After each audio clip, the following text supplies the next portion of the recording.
శ్రీ గురుభ్యో నమ. హర హర మహాదేవ్.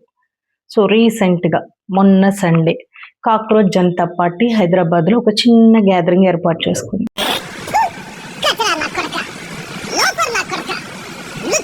దానిలో ఈడ్చి తంతే 500 మంది కూడా రాలేదు. ఆ 500 మందిలో కూడా మళ్ళీ పోలీసులు, సెక్యూరిటీ అని, జర్నలిస్టులని, మీడియా, ఎలక్ట్రానిక్ మీడియా కవరేజ్ అని, అక్కడ కొన్ని కాక్రోచ్ టీషర్ట్స్ ఆర్ క్యాప్స్ అమ్ముకునే వాళ్ళు కానీ, సో వీళ్ళందరినీ కలుపుకుంటే అమ్మం బాపతి ఒక 500 అనేది ఒక వాళ్ళ క్యాలిక్యులేషన్. అఫీషియల్గా మనకి తెలియదు. సో ఇది అయితే ఈ సిజేపీ పార్టీ ఫౌండర్ ఎవడు అనేది ఒకసారి చూద్దాం. అభిజిత్ డిప్కే. ఒక 2-3 డేస్ బ్యాక్ డిప్కే గడ్డి డిప్ప పగలగొట్టాడు ఒక ఆర్ఎస్ఎస్ కార్యకర్త. ఎందుకురా అంటే వీడు టుకడే గ్యాంగ్, భారత్ని టుకడే చేద్దాం అనుకునే ఒక ఐడియాలజీతో ఉన్న వాళ్ళని సపోర్ట్ చేస్తున్నాడు. So as a nationalist, as a దేశభక్తుడిగా నేను ఇలాంటి కీడే అంటే అలాంటి పురుగుల్ని నేను కొట్టాలనుకున్నాను, కొట్టాను అని చెప్పాడు. జైలుకి వెళ్ళాడు. దర్జాగా బెయిల్ మీద బయటకు వచ్చేసాడు. అయితే ఈ కాక్రోచ్ జనతా పార్టీ, దీన్ని మనం ఎందుకు అపోజ్ చేయాలి? అసలు అందరికీ స్వేచ్ఛ ఉంది కదా, మాట్లాడుకునే స్వేచ్ఛ ఉంది, విమర్శించే హక్కు ఉంది. మరి వీళ్ళని మాత్రమే మనం ఎందుకు అపోజ్ చేయాల్సి వస్తుంది? Very simple. ఈ అభిజిత్ డిప్కే అనేవాడు ఉమర్ ఖలీద్ గారిని సపోర్ట్ చేస్తున్నాడు. అసలు ఎవడు ఈ ఉమర్ ఖలీద్? ఎక్కడి నుంచి అచానక్ వచ్చేసాడు అనుకుంటున్నారా? ఉమర్ ఖలీద్ అనేవాడు JNU student, one of the JNU student. 2016లో జేఎన్యూలో ఒక ప్రొటెస్ట్ జరిగింది. దేని గురించి? 2001లో అఫ్జల్ గురు మన పార్లమెంట్ మీద దాడి చేశాడు. వాడికి శిక్ష ఇస్తుంటే దానికి ఆపోజిట్గా జేఎన్యూలో ఈ గ్యాంగ్ అంతా మీటింగ్ పెట్టారు. అప్పుడు ఇచ్చిన స్లోగన్స్ ఏంటనుకుంటున్నారు? ఇవన్నీ ఇంటర్నెట్లో అవైలబుల్ ఉన్నాయి, పబ్లిక్ ప్లాట్ఫామ్స్లో అవైలబుల్ ఉన్నాయి. ఏదో ఏఐతో క్రియేట్ చేసినవో, ఎవడో చెప్తే తెచ్చినవో కాదు. మీరు కూడా గూగుల్ సెర్చ్ చేయండి, ఖచ్చితంగా దొరుకుతాయి. సో అందులో వాళ్ళు ఇచ్చిన నారే అంటే వాళ్ళు ఇచ్చిన స్లోగన్స్ ఏంటయ్యా అంటే,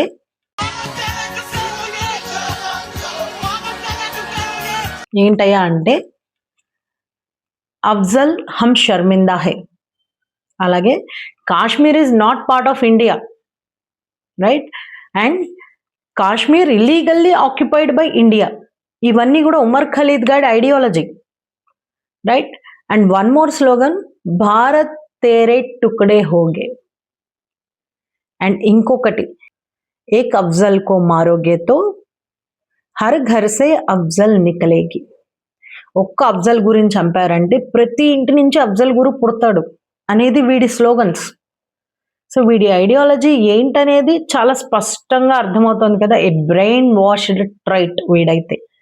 సో వీడిని 2016 జేఎన్యూ ఈ ఏవైతే పిచ్చ స్లోగన్స్ ఇచ్చాడో ఆ టైంలో అరెస్ట్ చేయడం జరిగింది. అరెస్ట్ చేశారు. తర్వాత బెయిల్ మీద బయటకు వచ్చాడు. వచ్చిన వాడు కామ్గా ఉంటాడా? సో వాడి బుద్ధి ఎక్కడికి పోతుంది? 2020లో గవర్నమెంట్ మనకి ఎన్ఆర్సీ అండ్ సిఏఏ ఇంప్లిమెంట్ చేయాలి, మన భారతదేశంలోకి అక్రమ చొరబాటుదారుల్ని అడ్డుకోవాలి అని చెప్పి ప్రపోజల్స్ తీసుకొచ్చి ఆ చట్టాలని తీసుకొచ్చినప్పుడు వీడు వాటికి ఎగైనెస్ట్గా పిచ్చ ఒకడు అసలు కాశ్మీర్ అనేది ఇండియాలో పార్ట్ కాదు, మీరు ఎలా కలుపుకుంటారు, నా ఐడెంటిటీ నేను చూపించాలా, భారతదేశంలో ఉండాలంటే ఐడెంటిటీ చూపించాలా. రే కాదురా, వేరే దేశాలకు వెళ్తే చూపించరా? యుఏఈకో యుఎస్కో వెళ్తున్నారు, ఇప్పుడు చచ్చినట్టు చూపిస్తున్నారా లేదా?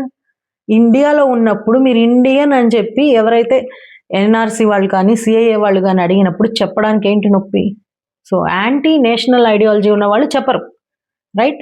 సో ఈ ఐడియాలజీ ఉన్న ఉమర్ ఖలీద్ గారిని ఈ డిప్కే గాడు పచ్చిగా సపోర్ట్ చేస్తున్నాడు.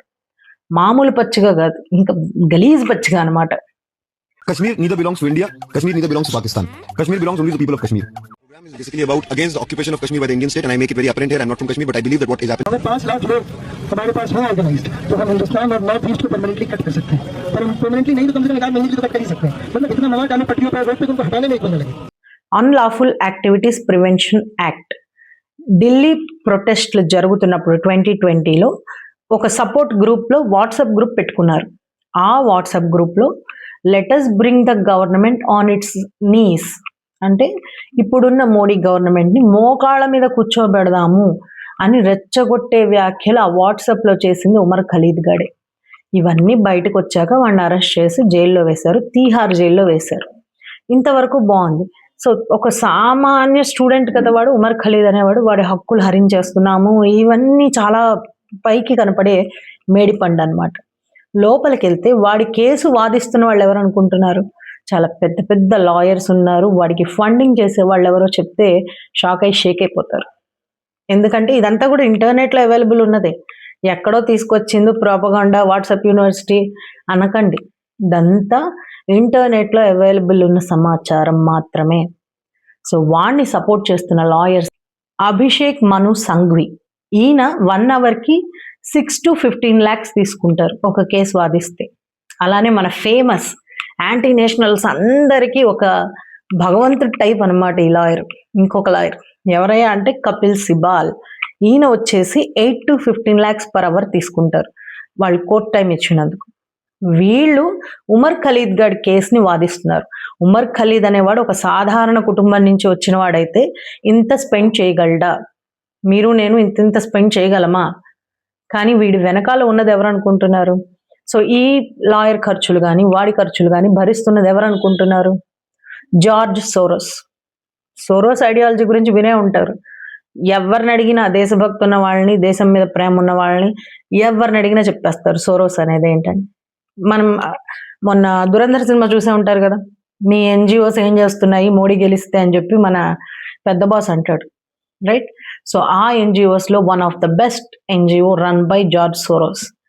ఈ జార్జ్ సోరోస్ పని ఏంటంటే రకరకాల దేశాల నుంచి ఫండ్స్ కలెక్ట్ చేయడం, పూర్కి, ఓకేనా, ఇలాంటి ఉమర్ ఖలీద్ లాంటి పూర్ పీపుల్కి ఫండింగ్ చేయటం, లా పరంగా కానీ రైట్స్ పరంగా కానీ ఇలాంటి వాళ్ళకి ఫండింగ్ చేస్తూ ఉంటాడు అనమాట.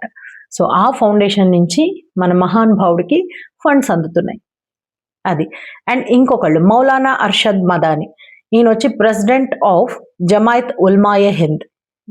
సో ఈ ఇద్దరు, ఈ 2 organization, Soros organization and Jamiat Ulema Hind, ఈ 2 organizations they are funding Umar Khalid, okay, for his court expensives. ఈ ఉమర్ ఖలీద్ కేసు కూడా వాదించేది నార్మల్ లాయర్స్ కాదు. సో ఇదంతా చూస్తున్నప్పుడు ఏమనిపిస్తోంది?